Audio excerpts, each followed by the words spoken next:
শীতের সময় আমরা পুলি পিঠা বানিয়ে থাকি। হঠাৎ এই তালের সিজনে মনে হলো তাল দিয়ে পুলি পিঠা বানাই। নমস্কার, রান্নার নতুন রসায়নে আজকে এই তাল দিয়ে তৈরি পুলি পিঠের রেসিপিটি আপনাদের সকলের সাথে শেয়ার করতে চাই। চলুন রেসিপিটা দেখে নিই কিভাবে হচ্ছে পুলি পিঠা। এখানে বাজার থেকে বেশ রসালো তাল আনা হয়েছে। এই একটা বড় তাল ভালো করে খোসা ছাড়িয়ে নিয়ে তালের কাঁচ বা পাল্পটা বের করে নিতে হবে।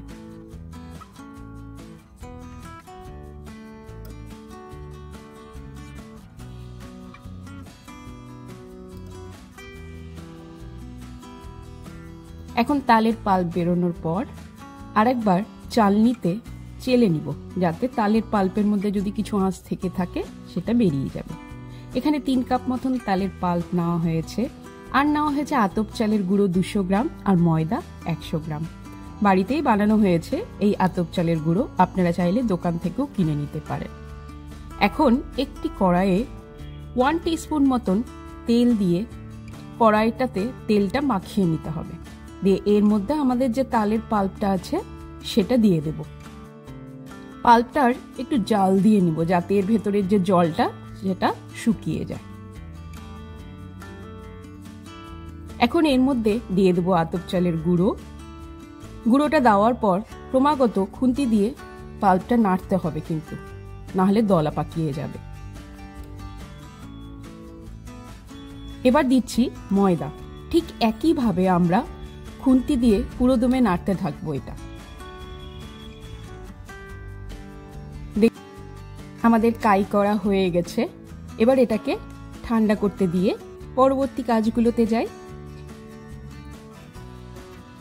এখানে কড়াইয়ে 2 লিটার ফ্যাটযুক্ত দুধ দিলাম। দুধটা আমাদের ভালো করে জাল দিতে হবে। ভালো করে দুধটা মাঝে মাঝে নেড়ে দেব, যাতে তলা না লেগে যায়। আর এই যে দেখুন, তালের কাইটা ঠান্ডা হয়ে গেছে।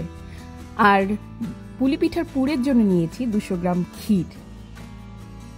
এখন এই ছোট ছোট লেচির আকারে তালের কাইটা গোল করে নেব, দিয়ে একটা বাটির শেপ করে নেব। আস্তে আস্তে করব, যাতে না ফেটে যায়। এখন এর মধ্যে 1 টিস্পুন মতন ক্ষীর দেব। ঠিক এইভাবে মুখটা আমরা বন্ধ করে দেব।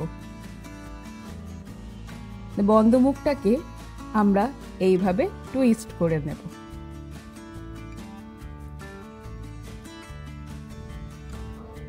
দেখুন, আমাদের প্রথম পুলি পিঠে তৈরি।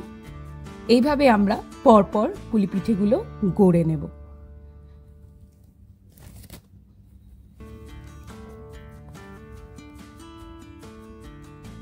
আর হ্যাঁ, মাঝে মাঝে দুধটাও কিন্তু আমরা নাড়তে থাকবো, নাহলে তলা লেগে যাবে।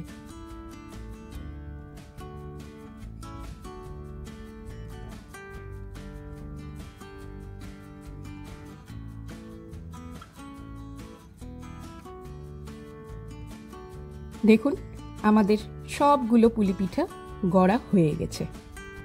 আর পুলি পিঠেগুলো সবটা গড়া হতে হতে দেখুন আমাদের দুধটাও ঘন হয়ে গেছে।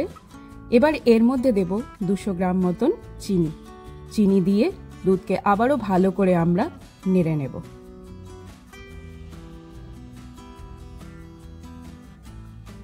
চিনিগুলো গলে গেলে এবার এর মধ্যে আস্তে আস্তে আমরা গড়ে রাখা পুলি পিঠেগুলো দুধের মধ্যে দিয়ে দেব।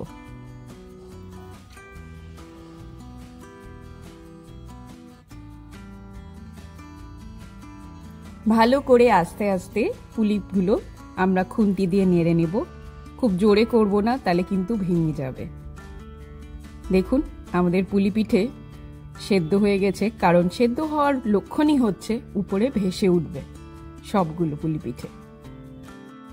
এই পুলি পিঠে রেডি হয়ে গেলে এটাকে ঠান্ডা হতে দেবেন। ঠান্ডা ঠান্ডা পুলি পিঠে খেতে দারুণ লাগে।